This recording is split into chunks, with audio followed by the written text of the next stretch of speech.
मुझको लगता है इतनी समर्थ, वो ऐसे समर्थशाली जो उन्होंने किया है, मुझको नहीं लगता आज से पहले कभी वर्तमान में किसी ने किया हो इतना बड़ा काम सनातन के लिए। उन संत ने जो किया है ना धर्म के लिए, कलयुग में अब तक ऐसा कोई संत हुआ नहीं है। अभी के वर्ष ષડયંત્ર છે, આજે નહીં કાલે નહીં, 5 દિવસે પણ બધાએ સ્વીકાર કરવો પડશે કે પૂજ્ય આસારામ બાપુ નિર્દોષ છે, એને કોઈ ગુનો કર્યો જ નથી સાહેબ।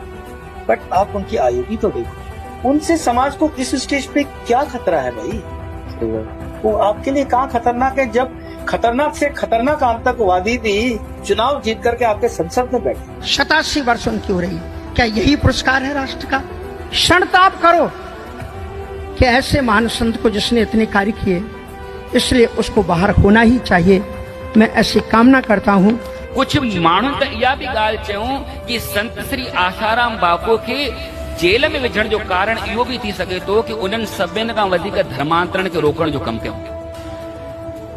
आसाराम बापू के जेल जाते ही ईसाई मिशनरियों को खुली छूट मिल चुकी है। आसाराम बापू भारत के पहले एक संत थे जो क्रिश्चियनिटी के खिलाफ काम कर रहे थे, ताकि जो कन्वर्जन हो रहा था उसको रोका जाए। बापू जी की आप बात करते हैं, इन्होंने लोग धर्मांतरण में न जाएं, अपने धर्म को न बदलें, उसके ऊपर इन्होंने इतना जोर दिया। बस उसी के ही उस दौरे में लेकर के और ये सब कुछ किया गया। लेकिन सबसे बड़ा धर्मांतरण ईसाइयत मशीनरी में अगर किसी ने रोका है तो उसका पूरा श्रेय आसाराम बापू को जाता है। सब समाज में, जब समाज में कोई नहीं जगा था और आपको और हमें पता भी नहीं था कि ये ईसाइयत किस हद तक चढ़ रही है, तब एकमात्र साधु भारत का ऐसा था जिसने उठकर खड़े होकर भारत के सनातनियों को लाखों की तादाद में ईसाइयों से वापस हिंदू बनाया।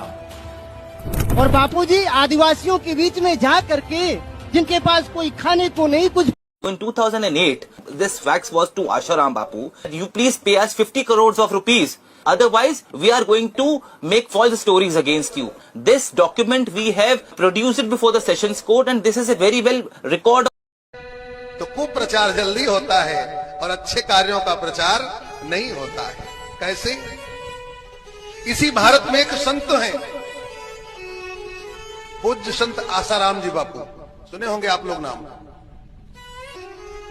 जिस समय ईसाई मिशनरी दक्षिण भारत पर हावी थी, मतांतरण हो रहा था, उस समय बौद्धिक प्रतियोगिता चलाने वाले यही संत थे। आश्रम में चलाया, आओ भजन करो, खाओ, दक्षिणा लो, घर जाओ। करोड़ों करोड़ लोग अनुयायी हो गए।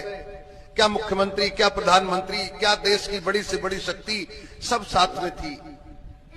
परंतु ये जो धर्मांतरण रुका, हिंदुत्व पुष्ट होने लगा, बलिष्ठ होने लगा, तो कुछ पापियों से नहीं देखा गया, षड्यंत्र करके और उनको अंदर करवाया, आज तक बाहर न निकलने पाए। ये षड्यंत्र होते हैं, इसके शिकार होते हैं लोग। धारा सिद्ध नहीं हुई, केस चला नहीं, और इतनी सजा काट डाले जितनी होती है उम्र कैद में, अभी फाइल खुली नहीं है।